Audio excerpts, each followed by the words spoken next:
Ce que les Égyptiens faisaient la nuit de noces va complètement changer ta vision de l'histoire. Parce que cette nuit n'avait rien de simple. Ce n'était pas juste une union, pas juste un moment intime. C'était un passage, un moment où tout pouvait basculer.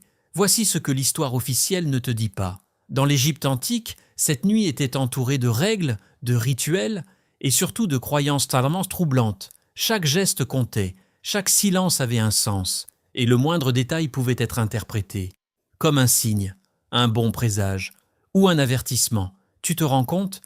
Une seule nuit pouvait influencer toute une vie, parce que pour eux, ils n'étaient pas seuls, et ce qu'ils faisaient réellement pendant cette nuit est bien plus surprenant que tout ce que tu imagines.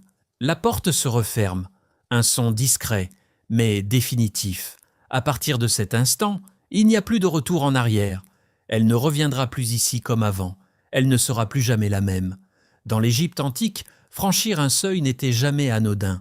Ce n'était pas simplement passer d'un espace à un autre.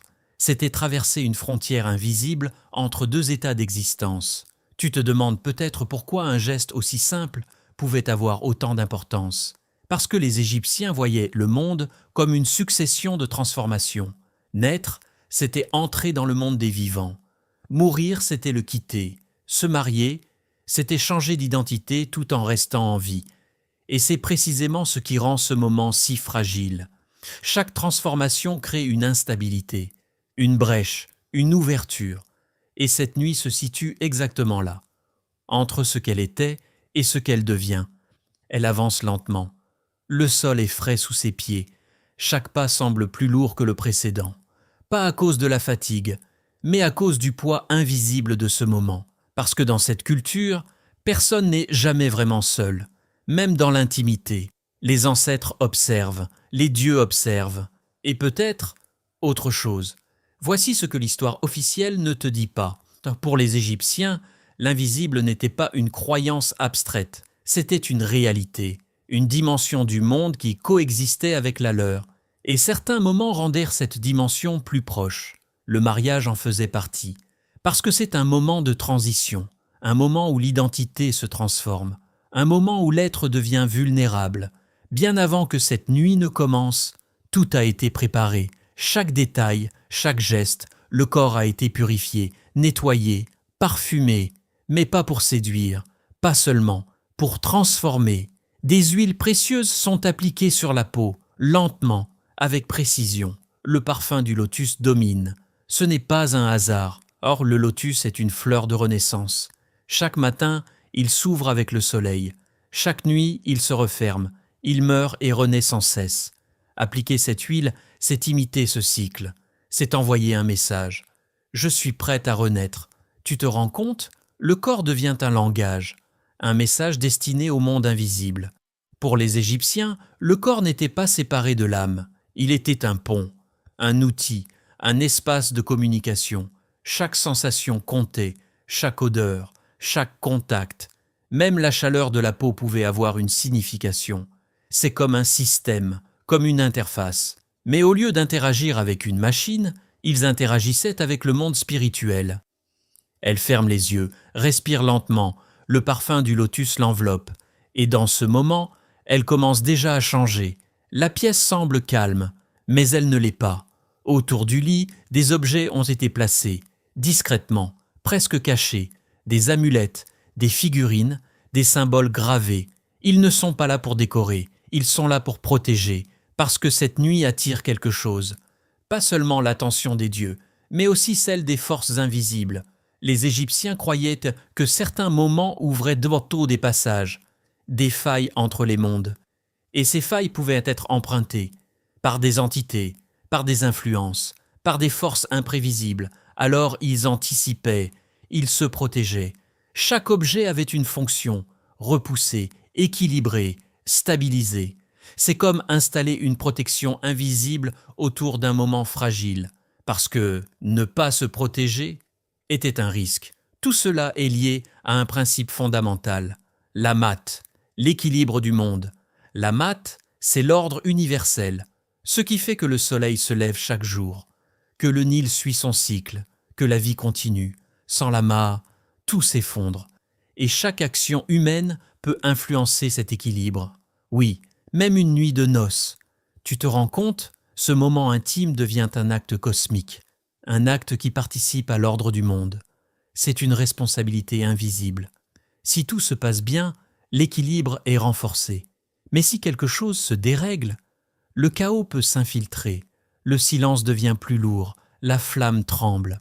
Elle ressent quelque chose, une présence, impossible à voir, mais impossible à ignorer. Tu te demandes peut-être si cette peur est réelle. Pour eux, oui, parce que le monde invisible faisait partie du quotidien, et certains moments rendaient ce monde plus proche, plus présent. La nuit de noces en faisait partie, parce que c'est un moment de transformation, et toute transformation attire l'attention, même celle des forces imprévisibles. Ce qui va se passer cette nuit dépasse totalement l'intimité. C'est un acte de création. Créer la vie, assurer une descendance, prolonger l'existence. Dans cette civilisation, avoir des enfants n'était pas seulement un choix, c'était une nécessité, une continuité, une forme d'immortalité. Des préparations existaient, des mélanges à base de miel, de plantes, pour favoriser la fertilité, parce que rien n'était laissé au hasard. La médecine, la magie et la spiritualité ne faisaient qu'un. Et c'est là que ça devient vraiment fascinant.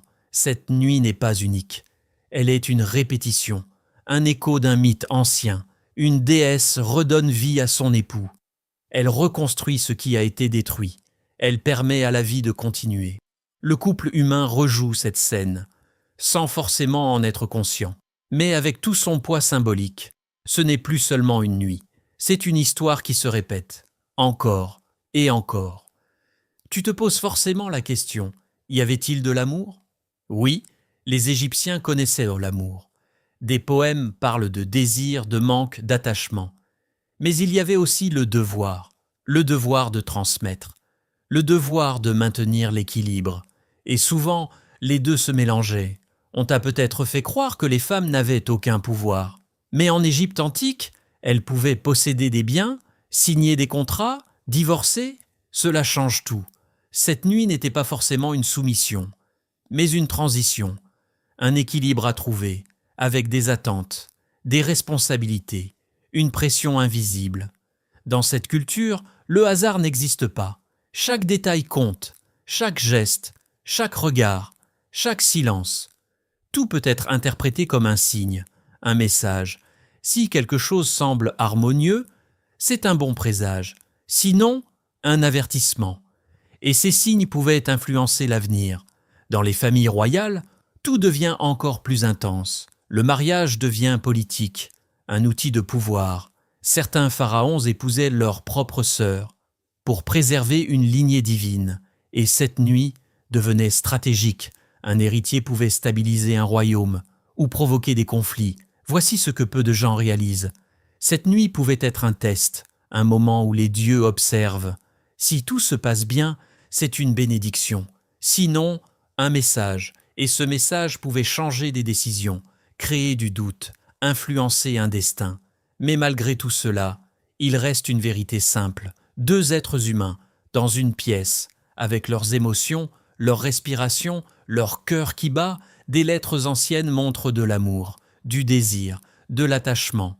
Comme aujourd'hui, le temps semble ralentir, la lumière devient plus douce, le silence s'étire.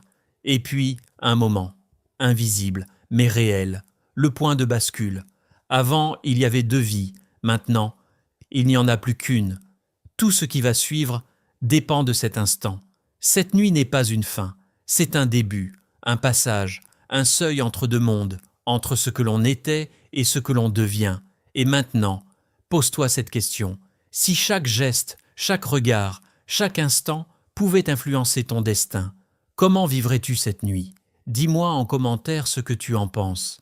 Est-ce que tu crois que cette nuit pouvait vraiment changer un destin ou que tout cela n'est qu'une interprétation? Et surtout, quelle partie t'a le plus surpris?